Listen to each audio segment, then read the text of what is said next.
Friends, இன்றைக்கி Kanyakumari special கப்பக்கிழங்கு கறி வைக்கிறது தான் நம்ம இன்றைக்கி பார்க்க போகிறோம். இது வந்து இறைச்சி கறியோடையும் மீன் கறியோடையும் சாப்பிடுக்க அவ்வளோ ஒரு டேஸ்ட்டாக இருக்கும். சும்மா சாப்பிட்டாலுமே ரொம்பவே டேஸ்ட்டாக இருக்கும். வாங்க எப்படி பண்ணுதுன்னு பார்க்கலாம். அதுக்கு வந்து நான் வந்து கப்பக்கிழங்கு எடுத்துக்கிட்டேன். இப்படி நேராக ஒரு கோடு போட்டுட்டு அப்படியே தோலை உளித்து எடுத்தோம்னா அப்படியே அழகாக ஈஸியாக தோலெல்லாம் கலந்து வந்துடும் ஃப்ரெண்ட்ஸ். இப்போ வந்து இதை வந்து கழுவி க்ளீன் பண்ணி எடுத்துகிட்டு வந்தாச்சு.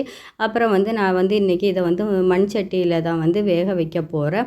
இதை கப்பக்கிழங்கு வந்து நம்ம கறி வைக்கிறதுக்கு வந்து இந்த மாதிரி குட்டி குட்டி பீஸாக கட் பண்ணி போட்டோம்னா சீக்கிரம் வெந்துடும். இதுக்கு நடுவில் வந்து சின்ன சின்ன வேர் வரும், அதை வந்து நம்ம ரிமூவ் பண்ணிக்கிடணும்.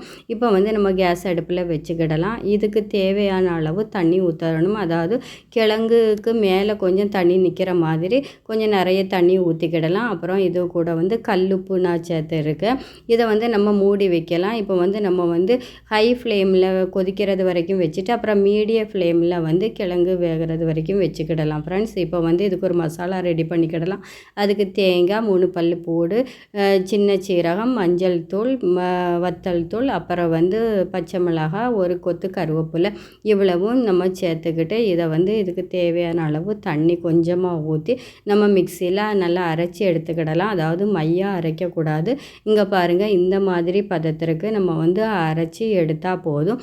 அப்புறம் வந்து இங்கே பாருங்கள், கிழங்கு வந்து நல்லா கொதித்து நல்லா வெந்துடுச்சு. வாசனை கம்மன்னு அப்படியே அழகாக வருது. இங்கே பாருங்கள், இந்த மாதிரி கை வச்சு நம்ம ப்ரெஸ் பண்ணோம்னா இந்த மாதிரி ப்ரெஷ் ஆகும். இப்போ வந்து கிழங்கோட தண்ணியை வந்து நம்ம வடித்து எடுத்துகிட்டு வந்துட்டு இந்த மத்து வச்சு இந்த மாதிரி நல்லா மசித்து எடுத்துக்கிடலாம்.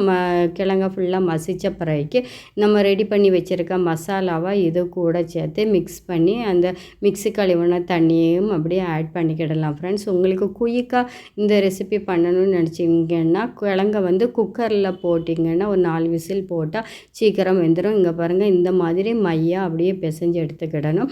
அதுக்கப்புறக்கு வந்து இதை வந்து கேஸ் ஸ்டவ்வில் வச்சு ஒரு 2 நிமிஷம் அப்படியே சூடாகிறது வரைக்கும் நம்ம கிண்டி எடுத்துட்டோம்னா கப்பக்கிழங்கு கறி வச்சது ரெடி ஃப்ரெண்ட்ஸ். என்னோடய வீடியோ பிடிச்சிருந்தா லைக் பண்ணி ஷேர் பண்ணி சப்ஸ்கிரைப் பண்ணுங்கள் ஃப்ரெண்ட்ஸ். நீங்களும் ட்ரை பண்ணி பார்த்துட்டு கமெண்ட் பண்ணுங்கள். அடுத்த வீடியோவில் நம்ம சந்திப்போம்.